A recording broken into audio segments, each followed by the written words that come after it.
Je suis un pays scandinave avec une politique migratoire parmi les plus restrictives d'Europe. Je suis le Danemark. Et si on t'en parle, c'est parce qu'en 2025, ce pays a accordé seulement 839 permis de séjour au titre de l'asile. C'est un nombre historiquement bas pour le Danemark. En 2024, par exemple, on comptait déjà 860 permis de séjour de ce type sur 2333 demandes. Alors pourquoi si peu de titres de séjour accordés? On t'explique.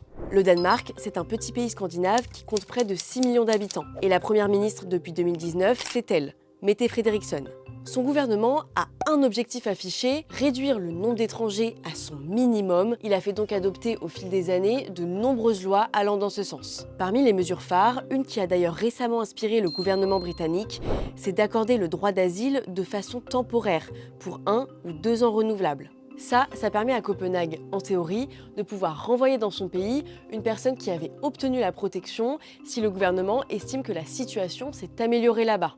The effect of having the residence permits being only temporary has been for many refugees that it has been more difficult to learn the language, to get jobs, and to integrate into Danish society because they have this constant uncertainty about whether they will actually be allowed to remain here.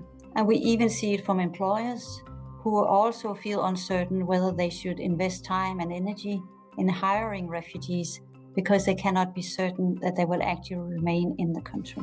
Dans les faits, cette mesure de l'asile temporaire est relativement peu appliquée et souvent, les permis de séjour sont renouvelés. Mais s'il ne l'est pas, le réfugié est placé au bout de 3 mois dans un centre de retour au Danemark en attendant son éloignement forcé. Sauf qu'il y a une spécificité danoise à ces centres de retour. Les personnes qui ne peuvent pas être expulsées, comme les Syriens par exemple, peuvent être détenues indéfiniment et les conditions de vie y sont très difficiles. Selon le Danish Refugee Council, c'est pour, encore une fois, essayer de pousser les gens à partir. Le Danemark défend aussi depuis longtemps l'externalisation des demandes d'asile, et ce, même au niveau européen.